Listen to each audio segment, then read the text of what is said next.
Hi, this is David with entry number 614. I'm here and this is right over there. It's Hapjeong. And in front of me, where I'm walking towards, is an area called Mangwon. And it's like a pretty cool little area that I've been kind of checking out more and more lately. It's pretty quiet, but you'll see it'll get kind of busy behind me. Unfortunately for you, I'm gonna have to keep the camera kind of tight on me because there's gonna be a lot of people pretty soon. But I wanted to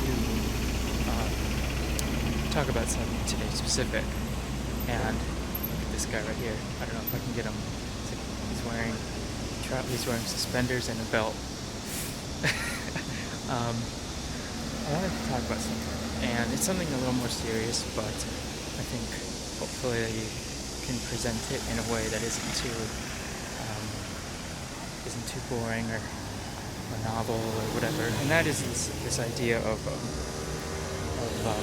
why we always seem as people to kind of invent problems for ourselves.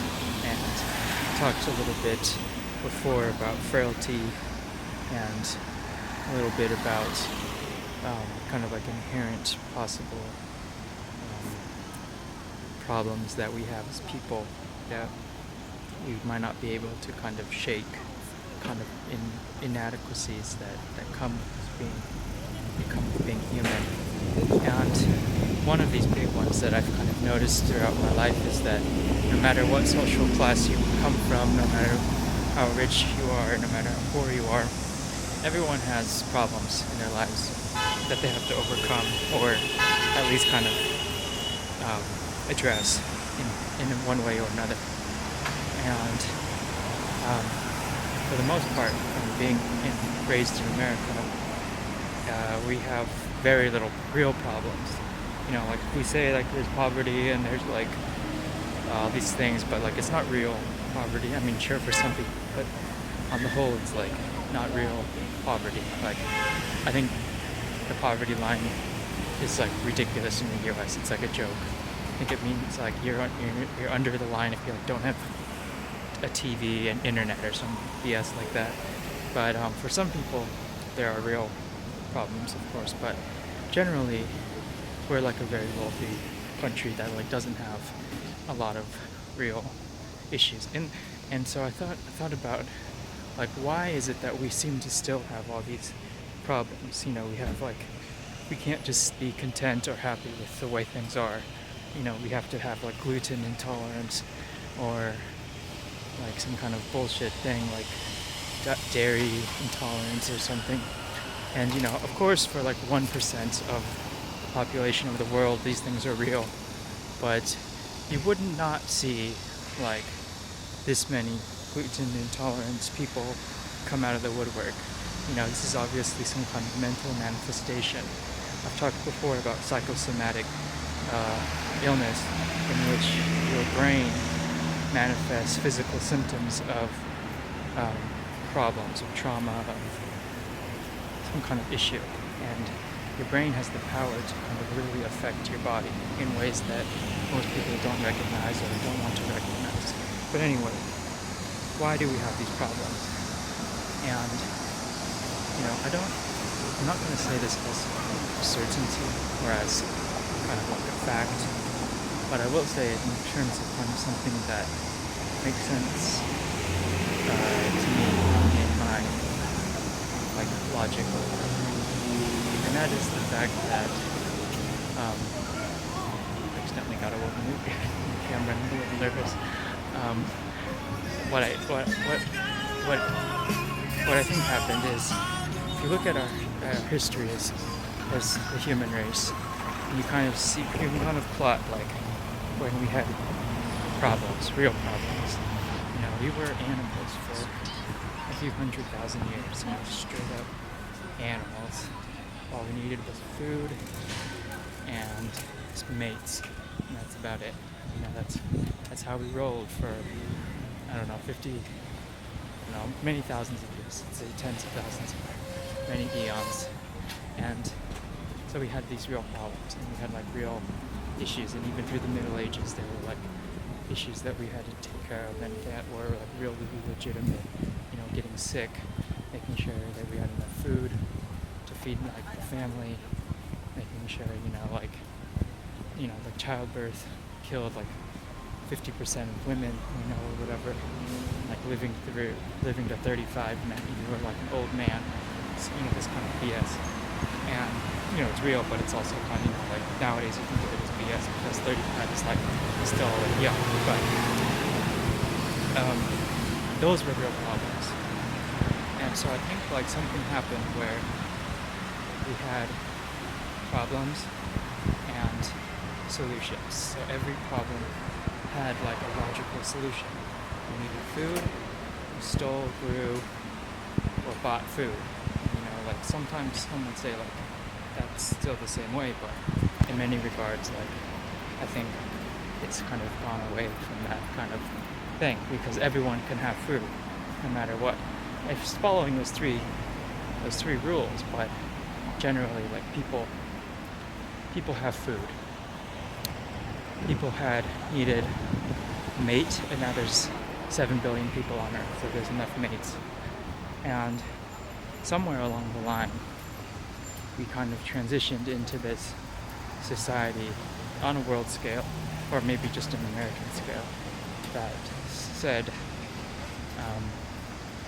we like to find solutions, we like to find problems, and before, these were real legitimate problems, and they had real legitimate solutions, whereas nowadays, there are no real problems anymore, but we still have a mind, kind of brain, that needs to have problem solving constantly. And so what we do is that instead of just being happy kind of with how things are, we kind of seek out problems because that's a part of our brain that inherently needs to have some kind of problem. Because of our history, through our evolution, we've always had problem and solution.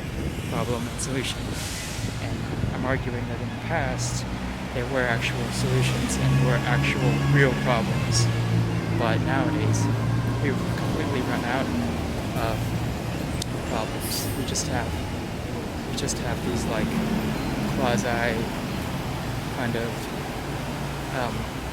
for some people they're real, and I completely would say that on an individual level, problems still exist through lots of different things.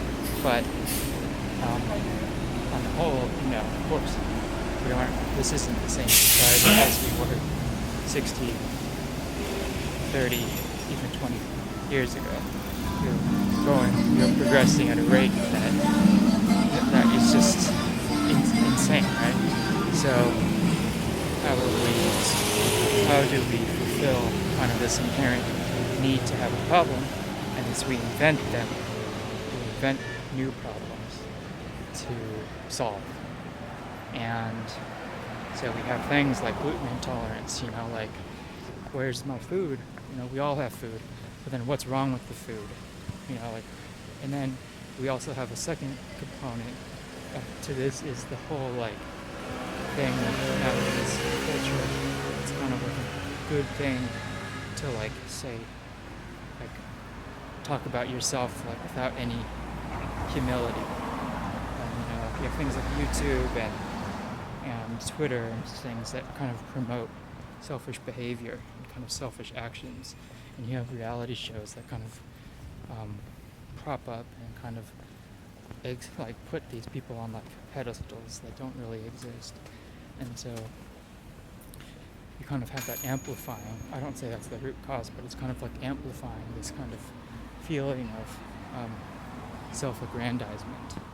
And so it's a very sticky situation, and we have created this. It's our fault.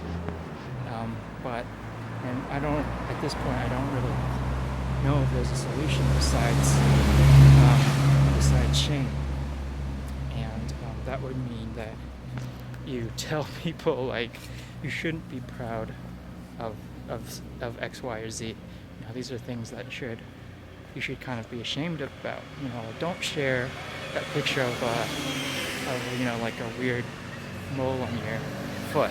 No one needs to see that. And tell people like these things aren't. They don't need. They don't need to be kind of like shared with the public, or like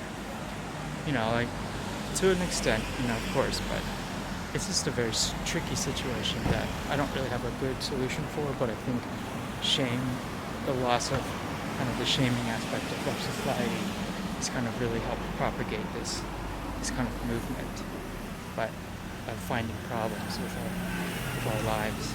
Because really, 90, 95, 90, 99% of people live pretty kick-ass good lives, and it's these kind of like I feel badly for like the 1-2% that actually have like real legitimate problems with their life that they can't control, that are really really celiac, or like really something weird, that messes up their life. But I don't know, we'll see. Anyway, that's my thoughts. Thanks for watching. I'll talk to you in a couple of days. Bye.